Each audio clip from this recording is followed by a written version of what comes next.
शेतकरी मित्रांनो नमस्कार. आज 1 तारीख आपल्या प्लॉटवरती आमचे मित्र मिलिंद खंडाळे सर हरिपूर हे खास व्हिजिट देण्यासाठी आलेत. त्यांना आपल्या ग्रुपवरती ॲड आहेत ते, पण त्यांना प्रत्यक्षात बघण्याचा योग आज आला आहे. आजपर्यंत त्यांनी म्हणत होते असं 150 टनाचं मला शक्य वाटत नाही म्हणत होते. मी म्हटलं तुम्ही एकदा येऊन आमच्या प्लॉटवरती व्हिजिट करून बघा म्हटलं काय होतं आहे ते. त्या पद्धतीनं आज आपल्या शब्दाला मान देऊन त्यांनी आपल्या प्लॉटला व्हिजिट द्यायसाठी आल्यात. त्यांनाच आपण विचारूया की त्यांना काय वाटतं एकूण आपल्या प्लॉटची हे तुम्हाला काय वाटतं मिलिंद सर? प्लॉट बघून समाधान वाटलं काय बर. आणि ऊसाची काळोखी, हा. ऊसाची जाडी किंवा कोंबऱ्या हं. हे पद्धतशीर त्यांनी नियोजन केलेलं आहे. कुठं गवताळ वाढ दिसत नाही, काय नाही. आणि संख्या संख्या नियोजन एकदम परफेक्ट केलेलं आहे. आणि दोन्ही बाजूला ड्रीप असल्यामुळं त्यांनी रोजच्या रोज 1 तास पाणी सोडल्यामुळे वापसा कंडिशन चांगली येते. ऊसाची ग्रोथ चांगली आहे आणि ऊसाला भरपूर सूर्यप्रकाश मिळाल्यामुळे कोंबऱ्या चांगल्या आहेत. मला वाटतं हे 150 टनाच्या आत काय येणार नाही असं माझा एक अंदाज आहे, प्राथमिक अंदाज आहे. ऊस आम्ही शेवटपर्यंत बघून आलो, सगळ्या प्लॉटची पाहणी केली, पाला काढलेला आहे. ऊसाला काळोखी बेस्ट आहे.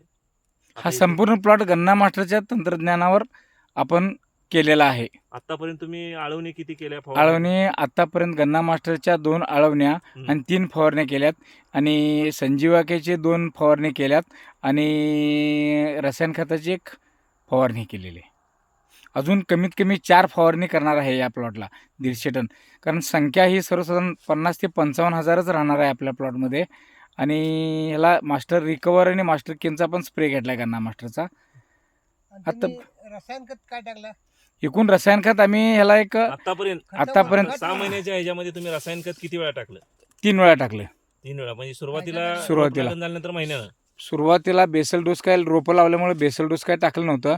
23व्या दिवशी गन्ना मास्टरच्या तंत्रज्ञानाप्रमाणे अमोनियम सल्फेट, युरिया 9-24-24 आणि पॉलिसल्फेट हे खत शेणखतात मिक्स करून टाकलं तर. परत नंतर ड्रिपनं थोडी 19-19ची खतं सोडली ती.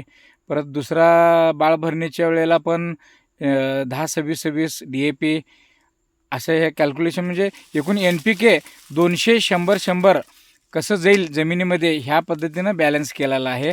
आणि ड्रिपची खतं आता सध्या अमोनियम सल्फेट 1261 आणि 0050 ह्या पद्धतीनं आता सध्या आम्ही त्याला ड्रिपला सोडतो आहे. आणि मॅग्नेशियम सल्फेट वगैरे मायक्रोन्युट्रिएंट्स डबल लॅटरल टाकले, त्याच्यामुळं पाण्याची बचत पण होते. रोज 1 तास 1.5 तास तेवढंच पाणी सोडलं जाते त्याला. एकंदरीत तुम्हाला कसा वाटला प्लॉट? समाधान वाटलं, चांगला वाटला. इथं आल्यासारखं आम्हाला बघायला मिळालं की बाबा 150 टनाचं टार्गेट म्हणजे काय असतंय, कशा पद्धतीने खतं सोडली, कशा पद्धतीने ड्रिप सोडले, संख्या नियोजन कसं केलंय, गवताळ वाढ होती ती काढून टाकली त्यांनी, कुठं तर होती. प्लॉट संपूर्ण पाणी एकूण प्लॉटमध्ये 3 गवताळ गड्डे झालते आतापर्यंत. आणि पावसाच्या ह्याच्यात एवढा प्लॉट सुंदर आलाय पाऊस पडून सुद्धा. तर त्यांना क्रेडिट त्याचं द्यायला पाहिजे की बाबा पाऊस पडून सुद्धा त्यांनी ते ऊस डेव्हलप केलाय हा प्लॉट. धन्यवाद. आपण आम्हाला सहकार्य केल्याबद्दल. असंच सगळ्यांचं आपणाला हे राहू दे आणि आपलं टार्गेट 150चं पूर्ण होऊ दे. धन्यवाद.